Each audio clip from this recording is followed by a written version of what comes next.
Belum. Tapi memang itu iman yang luar biasa. Makanya BCP itu B-nya itu beriman. Semuanya. Tapi BCP juga adalah artinya Babi Panggang. Nah, jadi ya, saya mau bilang sekalian saudara, sangat bisa Tuhan buat perjalanan mereka bukan padang gurun, tetapi padang rumput yang hijau.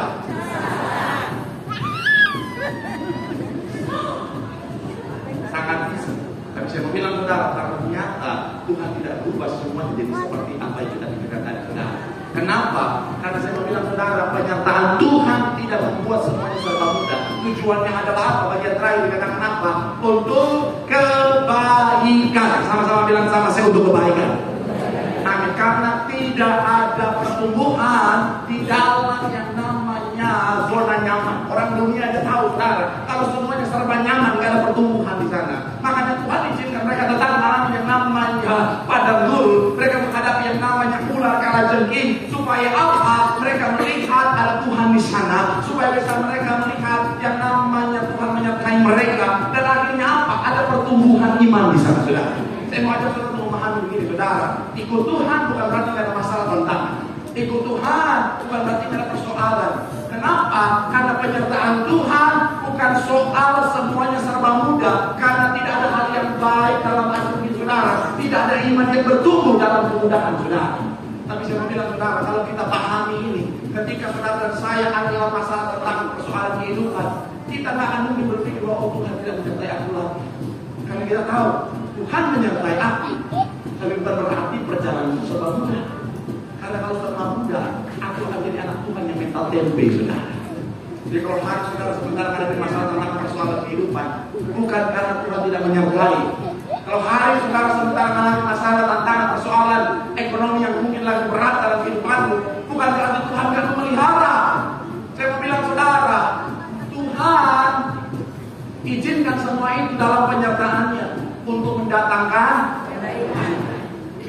Karena saya sering kesaksian saudara, saya belajar berhemat, bijaksana menggunakan uang yang Tuhan kasih berkat Tuhan anugerahkan, bukan dengan cara yang mudah.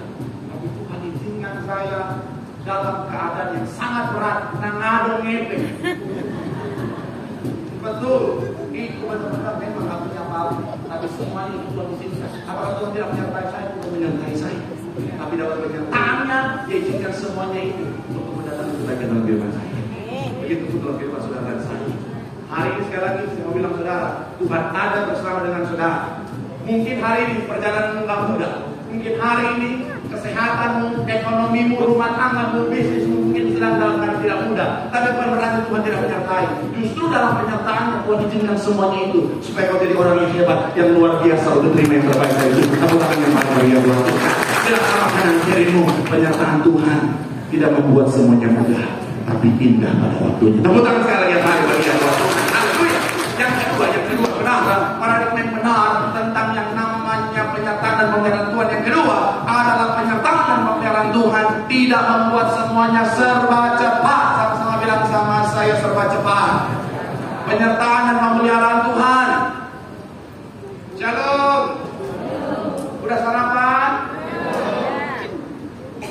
Yang belum? Nanti di depan BCP ada makan Padang. Saudara nanti makan di sana sepuasnya, bilang aja nama saya Pendeta Marcel. Iya. Karena tadi pagi saya juga makan nggak bayar. Oh enggak, betul.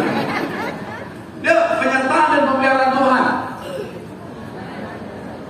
Sekali lagi sama-sama, penyertaan dan pemeliharaan Tuhan tidak membuat segalanya serba cepat. Yosua 5 ayat 6a. Yosua 5 ayat 6 bagian awal dikatakan apa? Sama-sama kita baca. Ayatnya yang ke-6 bagian A. Yosua pasalnya yang ke-5 ayat 6 bagian A dikatakan apa di sana? Sudah, kita lihat sama-sama. Sudah, yang orang beriman bisa melihat ayatnya. Sudah. Ya, sama-sama kita baca. Haleluya. 3. Ya, sebab 40 tahun lamanya orang Israel itu. Sekali lagi saudara, 3. Ya, sebab 40 tahun lamanya orang Israel itu apa? Berjalan melalui pertanyaan saya sekali menyertai bangsa Israel? Amin. Bisakah Tuhan buat perjalanannya dari Mesir ke tanah Kanaan jadi 1 detik? Imannya luar biasa. Bisa Tuhan bedakan sih. Kalau perjalanan hari-hari saudara dengan mobil kan kurang lebih 9 jam sudah. Kalau jalan kaki beberapa peneliti bilang saudara kurang lebih ya 30 hari. Dan itu 1 hari sebenarnya kalau jalan santai. Kalau santai banget itu 40 hari. Itu jalan yang memang harus jalan dikit. Santai dulu, nongkrong di lapo, jalan lagi, duduk dikit, tiba, tahu kan kamu? Ya ampun, tambah si inang itu, ya ampun Tuhan. Itu sataknya 2 meter, ya ampun. Hairspray-nya 1 liter. Nah itu 40 hari. Tapi akhirnya jadi berapa? 40. Pernyataan Tuhan tidak membuat semuanya serba cepat. Kenapa? Karena segala sesuatu yang baik itu butuh proses. Makanya hari ini saudara, kalau saudara saya melihat jawaban doa, belum lihat berkat, saya mau bilang saudara bukan berarti Tuhan tidak menyertai. Tapi saya mau bilang saudara dalam penyertaannya Tuhan izinkan proses itu terjadi dalam kehidupan karena proses itu baik, katakan amin. Karena ada banyak orang saya mau bilang saudara, kalau misalnya tidak ada proses dulu saudara bisa berbahaya. Pembunuhan dari misalnya saudara dan saya, kita sementara anak-anak, kalau saudara yang sudah bapak-bapak biasanya apa ibu-ibu saudara, saya juga sekarang suka dengan tanaman saudara, bayangkan saudara, saya dulunya dulu, jadi cuek banget. Sekarang kalau sudah bapak-bapak juga ini sore-sore ya tanaman, siram jalan, lihat batu, saya jalan di batu. Kemudian sekali lagi saudara, tanaman itu saudara, kita menyertai dia, kita jaga, kita lihat dia saudara, kita memelihara dia, taruh buku dan lain sebagainya. Tapi bukan berarti ini apa semuanya serba itu. Akhirnya apa izinkan dulu dia melewati proses, ada waktu di sana. Kenapa? Karena proses itulah yang membuat dia jadi kuat saudara. Akar-akarnya akan jadi kuat di dalam proses pertumbuhannya. Saudara dan saya juga sama. Tuhan yang menyertai kita, tetapi bukan berarti Tuhan bikin semuanya cepat, serba cepat. Kenapa? Karena yang instan itu gak baik saudara. Makanya Tuhan izinkan proses di sana. Tetapi dalam proses, saya mau bilang saudara, penyertaan Tuhan tetap ada, katakan amin. Kalau saudara baca kisah-kisah orang-orang di dalam Alkitab saudara, Yusuf Tuhan sertai atau tidak?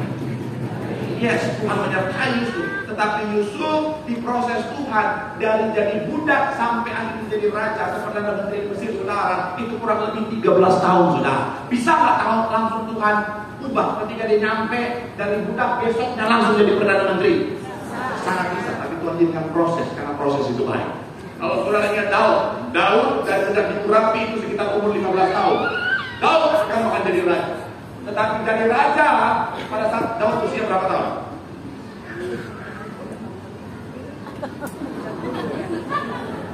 Nggak apa-apa, karena BCP itu B-nya tuh berpikir.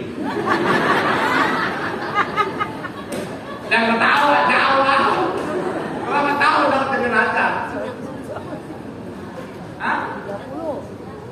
30 tahun, apa itu? Hah? 2 cuma lebih. Nanti minta sama Pak Koordinator. Saya mau bilang saudara, betul 30 tahun, 15 tahun prosesnya. Kenapa? Karena sekali lagi proses itu. Saya tadi ketika saya lagi renungan itu saudara tadi saya kan merantau ke Jakarta saudara tahun 2007. Saya pikir udah karir saya yang paling bisa saya capai itu adalah jadi artis terkenal. Ya, memang memalukan, tapi saya penelitian jujur apa adanya. Dia katakan dia tidak, katakan tidak. Nah, akhirnya saya pikir oke, jadi artis terkenal. Saya nyampe ke Jakarta, puji Tuhan, menderita. Ya memang kan ibu kota lebih kecil daripada ibu tiri Indosiar dan saudara ya. Jadi akhirnya saya merasa penderitaan luar biasa saudara. Apakah terkenal? Siapa kamu ini Tuhan? Bisa nggak Tuhan langsung buat saya saat itu langsung jadi orang yang terkenal? Sangat bisa. Apakah Tuhan menyertai saya? Iya atau tidak? Ya. Apa yang tidak? Menyertai saya. Enak ada tidak ada. Tuhan menyertai saya. Tetapi Tuhan dalam penyertaannya tidak membuat semuanya serba cepat. Bisa nggak sekarang Tuhan langsung bikin saya langsung terkenal hari itu juga? Sangat. Tapi ternyata Tuhan izinkan proses. Dan bilang saudara, proses itulah yang saya evaluasi memang baik. Kalau saat itu saya langsung terkenal, mungkin hidup saya bisa hancur. Tapi karena Tuhan berikan proses, saya mengalami keadaan yang tidak mudah dulu. Akhirnya saya memberi diri untuk melayani dulu saudara. Akhirnya sampai hari saya melayani. Ketika hari jadi terkenal dan sombong, Tuhan aku tidak sombong saudara. Hari ini jadi dia bukan sombong ya, kalau sombong. Tapi besok harus ngomong ini pasti sombong ya saudara. Saya juga sampai merasa Tuhan siapa tahu ini Tuhan. Saya kemarin diundang teman saya nonton konser artis dari Cungpong saudara, dari China. Hadir sana saudara karena itu teman baik saya itu datang terus sekali berdoa. Udah saya datang. Saya datang dikasih dulu di VIP banyak artis. Artis terkenal yang saya cuma dulu lihat dari TV. Begitu saya nyampe mereka minta foto sama saya. Saya sampai siapakah aku ini Tuhan? Oh Tuhan, mereka aku minta dia foto dong. Ada dalam hati. Saya mau bilang saudara, kalau saat itu Tuhan langsung buat saya jadi seperti apa yang saya inginkan, mungkin hasilnya bisa berbeda. Tapi Tuhan izinkan dalam kenyataannya ada proses ke sana. Akhirnya sampai hari ini, ketika Tuhan izinkan saya hari ini saya sadar semuanya untuk kemuliaan Allah. Kalau izinkan proses, ingat baik. Dalam penyertaan Tuhan tetap ada proses, karena proses itu baik. Bilang sama kanan kiri, di dalam proses yang berat sekalipun Tuhan ada menyertai setiap kita. Tepuk tangan yang paling meriah sekali lagi buat Tuhan. Yang terakhir, saya mencatat di sini saudara, paradigma yang benar tentang penyertaan Tuhan yang harus kita pahami. Yang ketiga adalah penyertaan Tuhan tidak membuat semuanya seperti yang kita inginkan. Sama-sama bilang sama saya, penyertaan Tuhan tidak membuat semuanya seperti yang kita inginkan.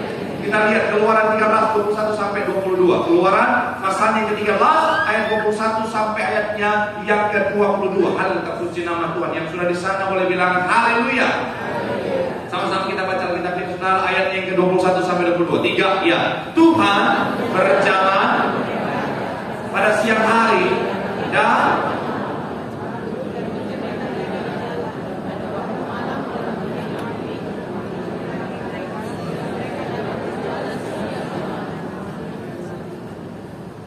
sekali lagi saudara, ayat 21 dan 22. 3 ya.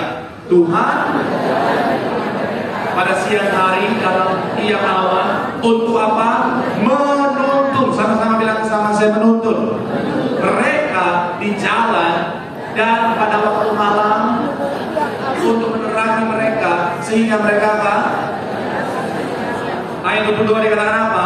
Dengan tidak beralih tiang awan itu tetap ada pada siang hari dan ia hadir pada waktu malam di depan bangsa itu. Sama-sama bilang sama saya, menuntun. Sama-sama bilang sama saya, di depan bangsa itu. Amin. Saya mau bilang sekali lagi saudara, bangsa Israel pada saat itu mereka disertai Tuhan, Tuhan menyertai mereka. Tapi kalau yang saudara perhatikan, penyertaan Tuhan yang awan yang api itu ada di depan mereka. Untuk apa? Untuk menuntun mereka. Jadi bukan tiang api, tiang awan yang mengikuti mereka, tapi mereka yang mengikuti tiang awan, tiang api. Gambaran tuntunan Tuhan mengarahkan pada tujuan Tuhan. Tuhan yang jadi pemimpin. Artinya begini saudara, pemeliharaan dan penyertaan Tuhan itu Tuhan pakai untuk mengarahkan saudara dan saya pada tujuan Tuhan. Katakan amin. Jadi bukan suka-sukanya kita mau kemana, terserah kita. Tapi apa yang menjadi tujuan Tuhan? Karena rancangan Tuhan, rancangan damai sejahtera untuk mendatangkan hari depan yang penuh dengan. Kalau pakai rancangan kita sebagai manusia yang terbatas, kita bisa salah. Makanya penyertaan Tuhan dan pemeliharaan Tuhan itu Tuhan pakai untuk mengarahkan setiap kita. Makanya saya mau bilang saudara begini, selama saudara saya berjalan dalam jalannya Tuhan, dalam tujuannya Tuhan, dalam arahnya Tuhan, di situ ada berkat, ada pemeliharaan, ada penyertaannya, katakan amin. Tapi Tapi mohon maaf, kalau kita keluar dari jalannya Tuhan, dari tujuannya Tuhan, kita bisa kehilangan penyertaan dan pemeliharaan Tuhan. Bukan artinya Tuhan jahat, tapi dengan cara itu kita bisa dapat warning, dapat peringatan bahwa kita sudah keluar dari tujuan Tuhan bagi setiap kita.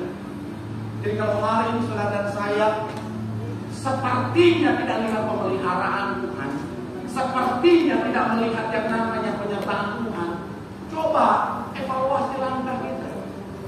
Karena mungkin kita yang sudah berjalan di luar dari tujuan Tuhan, di luar dari jalan Tuhan. Karena ada banyak orang kadang-kadang begini, mau Tuhan pelihara hidupnya, mau Tuhan berkati hidupnya, mau Tuhan sertai hidupnya, tapi gak mau ikut jalannya Tuhan. Maunya Tuhan yang ikutin jalannya dia. Hello, saya mau bilang saudara, Tuhan mau kita mendapatkan yang terbaik. Tuhan mau kita menikmati rancangan yang terbaik. Tuhan mau kita menikmati kerajaan surga, katakan amin. Makanya Tuhan sediakan penyertaannya, pemeliharaannya di jalur yang membawa kita pada semuanya itu. Jadi pastikan apa? Kita semuanya berjalan di dalam jalannya Tuhan. Memang kadang-kadang lebih pintar, dia bisa bawa godaan-godaan di sekitar kita supaya kita keluar dari jalannya Tuhan. Dan iblis bisa bikin fake, penyataan palsu, pemeliharaan palsu. Jadi kalau kita keluar, kayaknya ada berkat di sini, kayaknya ada cuan di sini, kayaknya mantap juga di sini. Padahal sementara menjauhkan kita dari apa yang sementara. Maka sekali tetap berjalan di jalan Tuhan. Jangan ikutin mau kita. Selalu tanya Tuhan, selalu minta tuntunan Tuhan, supaya kita tetap berjalan dalam jalannya Tuhan. Di dalam jalannya Tuhan ada pemeliharaannya, ada penyertaannya. Untuk apa? Supaya kapanpun waktu Tuhan kita akan mencapai apa yang Tuhan sediakan. Berkat, pemulihan, mujizat kerajaan surga bagi setiap kita. Tepuk tangan sekali lagi yang paling meriah buat Tuhan. Bilang sama dengan kirimu, penyertaan dan pemeliharaan Tuhan untuk memimpin kita pada yang terbaik yang sudah Tuhan sediakan. Sekali lagi tepuk tangan yang paling meriah buat Tuhan. Bilang sama dengan kirimu, berjalan bersama Tuhan. Di situ ada